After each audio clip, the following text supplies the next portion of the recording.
पिछले दिनों गैर कानूनी तामीरात की सरपरस्ती साबित होने पर कराची का पूरा थाना मुअत्तल होने की खबर सामने आई, तो ये बात साबित हो गई कि पुलिस का महकमा जराइम की आम वारदातों में ही मुलविस नहीं बल्कि ऐसे बड़े जराइम की भी सरपरस्ती करता है जिनका तस्वुर भी नहीं किया जा सकता। गैर कानूनी तामीरात के जुर्म में इस थाने के SHO, एडिशनल SHO और हेड मुहर्रर समेत 6 एहलकार मुलविस पाए गए। इससे कबल असलहे की गैर कानूनी खरीदो फरोख्त में मुलविस पुलिस एहलकार भी गिरफ्तार हो चुके हैं और पुलिस पर मंशियात की खरीदो फरोख्त की पुष्ट पनाही का इल्ज़ाम भी कई बार साबित हो चुका है। कुछ अरसे कबल कराची पुलिस में 310 पुलिस अफसरान और एहलकार के जराइम साबित होने और 2 SPs के भत्ता लेने में मुलविस होने के बाद पुलिस के एक आला अफसर का कहना था कि बदउन्मान पुलिस एहलकार डाकुओं से भी ज़्यादा खतरनाक है। अफसोसनाक सूरत हाल तो ये है कि हुकूमत के सामने पुलिस के जराइम के बड़े बड़े वाक़यात तो अक्सर रिपोर्ट होते ही रहते हैं, मगर बेगुनाह शहरियों पर होने वाले तशद्दुद, लूट मार और रिश्वत के हज़ारों वाक़यात की किसी को कानो कान खबर नहीं होती। हमारे ख्याल में जब तक पुलिस के महकमे में पढ़े लिखे और ईमानदार एहलकारों और अच्छी शोहरत के हामिल अफसरान का तकर्रुर नहीं होता, तब तक आम शहरियों को ना तो जराइम से छुटकारा मिल सकता है और ना ही वो पुलिस के गैर कानूनी इक़दामात से निजात पा सकते हैं। पिछले कुछ दिनों से कराची की पुलिस ने मासूम शहरियों को घरों से उठाकर तावान वसूल करने और झूठे मुकदमे में गिरफ्तार करने का सिलसिला शुरू किया, जिसमें अभी तक कमी ना आ सकी।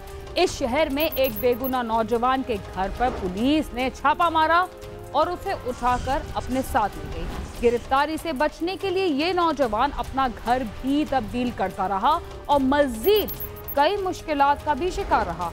आखिर उसका क्या कसूर था जिसकी उसे इतनी कड़ी सज़ा मिली? आइए हम आपको बताते हैं।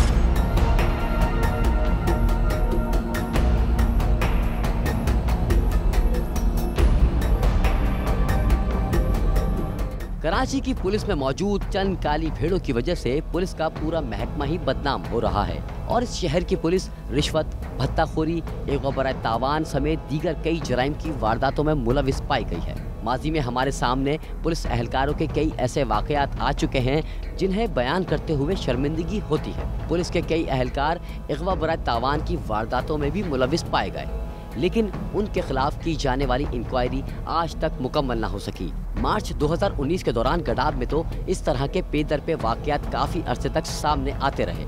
ऐसा ही एक वाकया 7 नवंबर की रात पाकिस्तान बाजार थाने की हुदूद औरंगी टाउन गुलशन बिहार में भी पेश आया था, जहां से अगवाकार पुलिस पार्टी एक डॉक्टर को अपने साथ ले गई थी। आज हम आपको एक और नौजवान के साथ पेश आने वाले वाकये के बारे में बताते हैं, जिससे आपको अंदाजा होगा कि पुरानी गाड़ियों का कारोबार करने वाला ये नौजवान किस तरह पुलिस के जुल्म का शिकार बना। पुलिस ने नौशाद को पहली बार कब हिरासत में लिया था और गिरफ्तारी के बाद उस पर क्या इल्जाम लगाया गया? क्या पुलिस का रिकॉर्ड इस सिलसिले में जो कुछ बता रहा है वो दुरुस्त है? औरंगी टाउन का रिहायशी नौशाद नामी ये नौजवान 2015 में घर के करीब होटल पर बैठा था कि पुलिस पार्टी इसे उठाकर ले गई। 2015 में ऐसे गिरफ्तार हुआ था। मेरे दोस्त थे ज़रा गलत फेल हो गए थे, तो उन्होंने मुझे होटल में बुलाया। मैं नाइट ड्यूटी करके आया था, मैं चाय पी रहा था, बस मुझे वहाँ से उठा लिया तकरीबन 9-10 के बीच का। उसके बाद मुझे नहीं पता क्या हुआ क्या नहीं हुआ, आँखों में पट्टी बांध दी। उसके बाद मेरे वाइफ को पता है या मेरे घर वालों को पता है। तो आपसे क्या पूछा उन्होंने मुझे पूछा भाई ये बंदे कहाँ रहते हैं, कौन है, क्या है। मैंने बोला मेरा कोई वास्ता नहीं है, तो मुझे चाय के लिए बनाया था, मुझे फला जगह बुलाता था, घर पर मैंने देखा नहीं। बोलने वो डकैत हैं, तुम भी करते हो। मैंने बोला मैं फला कंपनी में काम करता हूँ, आया कि पूछो पाछो।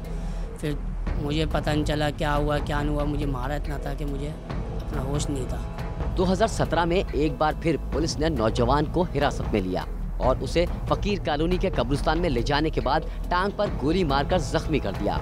लेकिन पुलिस रिकॉर्ड के मुताबिक इस नौजवान को पुलिस मुकाबले के बाद गिरफ्तार किया गया था। 17 में जब उठाया तो उन्होंने, मेरे कज़न ने मुझे बुलाया था बोर्ड ऑफिस। मैंने हाथ मिलाया है और मुझे चारों तरफ से बंदों ने घेर के पट्टी बांध के आंखों पे ले गए मुझे। फिर 2-3 दिन बाद मुझे पैसे मांगे घर वालों से, उन्होंने पैसे नहीं दिए, तो फिर मुझे गोली मार दी उन्होंने। एक गोली छू के गुजरी, दूसरी गोली आर पार हो गई। मेरे घर वालों को बोला छोड़ देंगे, उनको दिखाया भी नहीं, पैसे वैसे ले लिए, बाद में बताया कि गोली मार दी, फिर जेल हो गया। फिर 5 बोर्ड ऑफिस के पास क्यों खड़े? बुलाया था मुझे फ़ोन करके मेरे कज़न ने, जुम्मे का दिन था, कि भाई फला जगह बैठे हुए साइन करना है एक पेपर पे। मैंने उनको मकान बेचा था सरजानी का, तो एक पेपर साइन के लिए रह गया था या नहीं था, बोले बस साइन करना है। पहले उन्होंने मुझे बोला लालू के आ जा, फिर बोला आप नाज़ाबाद आ जाओ, फिर बोला बोर्ड ऑफिस आ जाओ। तो मैंने अपनी वाइफ को बोला, बोलिए मेरा दिल नहीं मान रहा, फिर भी हम चले गए। जब मैंने बच्चों को उतारा, दोनों को उतार के बाद हाथ बढ़ाया सलाम के लिए और मुझे उठा लिया, चारों तरफ से घेर के पट्टी बांध दी। मेरे बच्चे रोते रहे, पापा कहाँ ले आ रहे हो, कहाँ ले आ रहे हो। गाड़ी में डाला, ना बताया ना कुछ। 2 दिन बाद या 3 दिन बाद बता रहे, इनको बताया, पैसा वैसा मांगा, इन्होंने उधार सुधार करके दिए, ये नहीं बताया गोली मार दी मेरे को। फिर इन्होंने गोली मारी, कब्रिस्तान ले आके, फ़कीर कॉलोनी का कब्रिस्तान था, वहाँ ले आके। पुलिस के रवैये से तंग आने वाले मुख्तलिफ शहरी अपनी कम इल्मी की वजह से ऐसे कवानीन से नावाकिफ होते हैं जो उन्हें पुलिस के खिलाफ चाराजोई का रास्ता बताते हैं। लिहाजा वो अपनी जान बचाने के लिए रिश्वत देने या अपनी जान बचाने के लिए मुख्तलिफ तरीक़े इस्तेमाल करते हैं। नौशाद ने पुलिस से अपनी जान बचाने के लिए क्या तरीका इस्तेमाल किया और उसका क्या नतीजा मिला? मुतासरा नौजवान पुलिस के जुल्म से तंग आ गया और इसने औरंगी टाउन से अपनी रिहाइश तब्दील कर ली। बीवी और बच्चों को लेकर वो सुरजानी टाउन शिफ्ट हो गया और फिर लियाकताबाद में रिहाइश इख्तियार की। नौजवान इस बार भी इस बात से लाइल्म था कि उसने किसी शख्स का मोबाइल फ़ोन चोरी किया है और 2018 में अजीज़ाबाद पुलिस ने एक बार फिर उसे मोबाइल फ़ोन चोरी करने के इल्ज़ाम में गिरफ्तार कर लिया। जो पहली दफ़ा मेरा हादसा हुआ ना, मैं डर गया। मैंने बोला मैं कोई ऐसा काम नहीं करता हूँ, कोई बुराई नहीं है मेरे अंदर, तो मैं घर ही छोड़ दूँ, अल्लाह ना करे कोई नुकसान बने, तो मैंने घर छोड़ दिया। फिर उसके बाद से मेरे घर वालों के पीछे टॉर्चर करने लगे, कभी मोमिनाबाद के आ रहे हैं, कभी किस नाम से आ रहे हैं, कभी मेरे भाइयों को तंग कर रहे हैं। फिर मैं सरजानी में शिफ्ट हो गया, सरजानी से फिर मैं लियाकताबाद में हुआ। उन्होंने बोला भाई मोबाइल का केस है, मोबाइल कोई बरामद नहीं हुआ था, रात में उठाया था, तो वहाँ से मेरे घर वालों से पैसे वैसे मांगे, तो मैंने तो होते तो देते, उन्होंने बोला भाई जानते मारते, वहाँ पर पैसे ही नहीं है। तो 2 दिन बाद या 3 दिन बाद उन्होंने मुझे जेल कर दी, हम कहा रहे थे गोलियाँ मारेंगे। फिर जेल से मेरी वाइफ ने छुड़ाया, फिर उसके 15 दिन बाद हम कोरंगी आ गए। हम जब से यहाँ रह रहे हैं, अब यहाँ पर भी आ गए वो लोग। बार बार पुलिस के हाथों गिरफ्तार होने वाले नौजवान के वकील का कहना है कि पुलिस 2015 से इस नौजवान को गिरफ्तार कर रही है। पहले इससे रकम का मुतालबा किया जाता है और फिर FIR दर्ज कर दी जाती है। 2015 से हमारी पुलिस जो है गलत इन्फॉर्मेशन के ऊपर इस बच्चे को ले जाती है, अपने पास रखती है, थाने में रखती है, 3-4 दिन बाद उनसे माफ़ी मांगती है और वो कहती है जी हम आपको छोड़ देंगे, लेकिन उनको छोड़ती नहीं है और झूठे मुकदमे बना के, जैसे कि असला शो कर दिया उनके ऊपर, और उनको झूठे मुकदमे में बंद कर देती है। इससे पहले 2015 में बंद किया, 16 में बंद किया, फिर 2018 में अपना अजीज़ाबाद पुलिस ने उनको दोबारा उठाया, मोमिनाबाद की हदूद से आके पुलिस ऑर्डर की वायलेशन करी, ना मोमिनाबाद में अपनी एंट्री करवाई इन्होंने कि हम इसको लेके जा रहे हैं, क्यों लेके आ रहे हैं, किस बिना पे हम इनको लेके जा रहे हैं, कोई एंट्री मोमिनाबाद पे नहीं है। अगर अजीज़ाबाद पुलिस उठाती है इनको तो मोमिनाबाद पे एंट्री नहीं करवाती, मोमिनाबाद पुलिस उठाती है डिस्ट्रिक्ट वेस्ट की तो 3 दिन अपने पास रखती है, डिमांड्स करती है पैसों की। गरीब आदमी पैसे पुलिस को कहाँ से देगा? शहर में दंदनाते स्ट्रीट क्रिमिनल तो आज़ाद घूम रहे हैं और पुलिस को दिखाई नहीं देते, मगर बेगुनाह शहरियों को शक की बुनियाद पर उठाकर थाने ले जाना पुलिस का मामूल बन चुका है। आम आदमी पुलिस के कवानीन से नावाकिफ होता है, उसे तो ये भी मालूम नहीं होता कि जब उस पर कोई मुसीबत आती है तो वो पुलिस स्टेशन में जाने के बाद उसकी शिकायत कैसे दर्ज करवाएगा।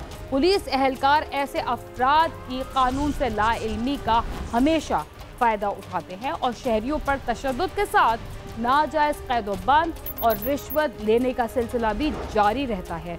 पुलिस ने इस नौजवान को कई बार गिरफ्तार करने के बाद उससे मजीद क्या सलूक किया, हम आपको इस बारे में भी बताएंगे, मगर प्रोग्राम क्राइम सीन में वक्त हुआ एक मुख्तसर से वक्फे का, जिसके बाद हम दोबारा आपके साथ होंगे।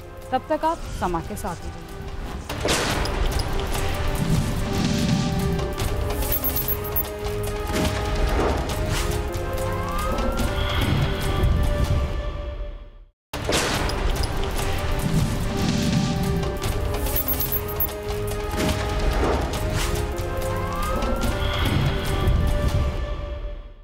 प्रोग्राम क्राइम सीन में एक बार फिर खुशामद। वक्फे से पहले आप देख रहे थे कि कराची की पुलिस एक नौजवान को 2015 से मुख्तलिफ इल्जामात के तहत गिरफ्तार कर रही थी। गिरफ्तारी के दौरान मुबैना तौर पर उससे रकम का मुतालबा भी किया जाता रहा और फिर उसे कैद कर दिया जाता था। देखते हैं उसकी गिरफ्तारी का सिलसिला 2015 से 2020 तक पहुंचा तो पुलिस ने इस नौजवान के साथ मजीद क्या सलूक किया। जून 2020 में पुलिस को एक बार फिर इत्तला मिली कि नौशाद कोरंगी में रिहाइश पजीर है। डिस्ट्रिक्ट सेंट्रल की पुलिस ने ईस्ट जोन में एक मकान पर छापा मारकर नौशाद को गिरफ्तार कर लिया। मुतासरा नौजवान का कहना है कि पुलिस पार्टी ने इस दौरान उसके घर का सामान भी तोड़ दिया। मुताल्लिका वकील के मुताबिक इस सारे मामले में पुलिस रूल्स की खिलाफ वर्जी की गई। हमारी गवर्नमेंट ने एक एग्जीक्यूटिव ऑर्डर के तहत पुलिस रूल्स अमेंड करके पुलिस ऑर्डर में कन्वर्ट कर दिया था और उसमें पुलिस की कुछ बाइंडिंग्स बनाई थी, कुछ हुदूद बनाई थी, कुछ ड्यूटीज़ बनाई थी, कुछ रेस्पॉन्सिबिलिटीज़ बनाई थी कि पुलिस अपने लोगों की हिफाजत करे, जान माल की तहफ़्फ़ुज़ करे। लेकिन यहाँ पर ऐसा अनफॉर्चुनेटली नहीं हो रहा। उनके घर में घुसी बगैर सर्च वारंट के, रात की तारीख में घुसी, उस बच्चे को मारा और छोटी बच्ची जो है उसके सामने इसको मारा, बदतमीज़ी करी, घर में सामान तोड़ फोड़ करी और लेके चले गए इसको। गाड़ी में सवार सादा लिबास एहलकारों ने गिरफ्तार होने वाले नौजवान की बहन को रकम लेने के लिए किस इलाके में बुलाया था और रकम मिलने के बाद भी पुलिस मजीद रकम का तकाजा क्यों करती रही। मुतासरा नौजवान की बहन ने बताया कि शोर शराबा सुनकर छत से देखा तो सादा लिबास में कुछ लोग मेरे भाई को ले जा रहे थे। 2 दिन बाद पता चला कि भाई को समनाबाद थाने में रखा गया है और 1.5 लाख रुपए की रकम का मुतालबा भी किया गया। मुतासरा नौजवान की बहन ने बताया कि उसे समनाबाद थाने के करीब बुलाया गया और सफेद रंग की कार में सवार सादा लिबास में मलबूस अफराद ने उससे 1.5 लाख रुपए वसूल किए, जिसके बाद हमें थाने में नौशाद से मिलने की इजाज़त मिली। समनाबाद वाले थाने में तो वहाँ उन्होंने इनके बड़े भाई थे, भाभी थी और मैं थी और हमारे कज़न थे। हम लोग सब चारों गए थे। तो वो कहने लगे भाई इस तरह तो हम उसको नहीं छोड़ेंगे और तुम्हें पैसों की बात करनी पड़ेगी। तो अब सारे इनके घर वाले इतने पैसे वाले तो नहीं, गरीब हैं सारे। तो उन्होंने सब कुछ अपनी दास्तान सुनाई कि हम नहीं दे सकते, बड़े भाई तो सब्ज़ी का ठेला लगाते हैं, कहाँ से अफोर्ड करेंगे। कह रहे आप अगर नहीं करेंगे तो उसको मार के डाल देंगे, आपने करना तो पड़ेगा पैसों का इंतज़ाम। मुतासरा नौजवान की बहन ने बताया कि समनाबाद थाने से मुसलसल फ़ोन आता रहा और जल्दी थाने पहुँचने का कहा गया। न आने पर संगीन नताइश की धमकियां दी गईं। थाने में मौजूद एहलकार ने मजीद 50,000 रुपए का मुतालबा किया और इनकार करने पर भाई को बदतरीन तशद्दुद का निशाना बनाया गया। उन्होंने कहा हमारी कार के पीछे पीछे आ जाओ बाइक लेके, और जो 2 और थे मतलब बड़े भाई और भाभी, उनको कहा तुम यहीं चौरंगी पे बैठे रहो जब तक ये वापस नहीं आ जाते। फिर हम लोग गए तो उन्होंने कहा तुमने नौशाद से सिर्फ यही बात करनी है कि पैसों का इंतज़ाम कहाँ से करोगे। सारे चारों तरफ हमारे पुलिस वाले थे। जब भाई को लेकर आए अकेले में मुलाकात नहीं करने दी उन्होंने, थाने में ही कराई, बाकी मुजरिमों को हटा दिया, इनको बिठाया हुआ थाने में ही उन्होंने मुलाकात करवाई। और फिर कहा कि पूछो, मैंने इनसे पूछा तो इन्होंने रिश्तेदारों का ही बोला कि इनकी मिन्नतें करो, उनकी मिन्नतें करो, इस तरीके से। तो सब जगह इन्होंने बताया बड़ी बहन से बोलो, अम्मी से बोलो, और मेरा दोस्त है पीछे गली में उससे बोलो। तो फिर इसी तरीके से किसी से 50,000 लिए, किसी से 1 लाख लिए, 1.5 लाख किस तरीके से हमने जोड़ तोड़ करके मुझे उन्होंने चौरंगी पे फिर बुलाया दूसरे दिन दोपहर के टाइम। मुतासरा नौजवान की अहलिया का कहना है कि पुलिस मेरे शौहर को घर से हिरासत में लेकर झूठी FIR दर्ज कर देती है और हर बार भारी रकम लेती है। समनाबाद पुलिस ने तो रकम लेने के बाद भी नहीं छोड़ा। वो कभी लियाकताबाद तो कभी अंचोली के करीब बुलाते थे। घर में घुसे थे, मोबाइल मेरा लेके गए, चीज़ों में घुस रहे थे, कभी मशीन में घुस रहे हैं, कभी बिस्तरों में घुस रहे हैं, जैसे कबाड़ा कर दिया था घर। और बच्चे सो रहे हैं, नज़र नहीं आ रहा उनको। और एक ही सवाल कि उसने मर्डर करा है, उसको ऊपर छत पे लेटे हुए तो उठाया हमारा और लेके चले गए। मैं पूछती रह गई कि नहीं बताए उन्होंने।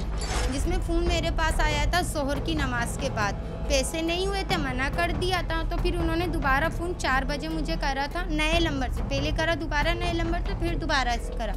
तो उन नंबरों से जब कॉल आई तो उन्होंने बोला पैसे लेके। मैंने मेरे पास पैसे नहीं है, यही बात मैंने बोली, मेरे पास नहीं है। तो उसके बाद उन्होंने बोला हमें नहीं पता पैसे नहीं है तुम्हारे पास, हमें पैसे चाहिए। फिर मैंने अपने महल्ले में बोला और आस पड़ोस में बोला, तो इन लोगों ने थोड़े बहुत करे पैसे करके दिए। तो फिर भी हमने बोला इतने पैसे नहीं हुए हमारे पास जितने उन्होंने 2 लाख रुपए मांगे थे। तो उन्होंने बोली ये बात हमें नहीं पता, 2 लाख रुपए ला के दो वरना हम इसको गोली मार देंगे और तुम्हें पता भी नहीं चलेगा इसकी लाश कहाँ पड़ी है। पुलिस में मौजूद काली भेड़ों और उनके प्राइवेट साथियों की गिरफ्तारी के बाद भी इस तरह के वाक़यात में कमी क्यों नहीं आ रही और इस नौजवान ने पुलिस से तहफ़्फ़ुज़ के लिए किससे मदद मांगी?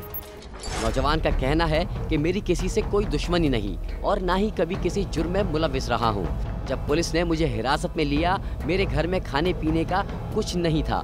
4 दिन तक तो मेरे मोहल्ले वालों ने मेरे बीवी बच्चों को खाना दिया। मुतासरा नौजवान के वकील का कहना है कि नौशाद की बार बार गिरफ्तारी की वजह जानने के लिए पुलिस के आला अफसरान को दरख्वास्तें दी, लेकिन उन्होंने कोई जवाब नहीं दिया, जिसके बाद अदालत से तहफ़्फ़ुज़ की दरख्वास्त की गई। हमने एक हरासमेंट पिटीशन फाइल करी, अदालत ने हमें प्रोटेक्शन प्रोवाइड करी और मोमिनाबाद थाने को एसएसपी कंप्लेंट सेल को रेस्ट्रेंट कर दिया है कि इनको और इनकी फैमिली को किसी भी किस्म की थ्रेट्स ना दी जाए, गैर कानूनी हरकतें ना की जाए, इनको परेशान ना किया जाए।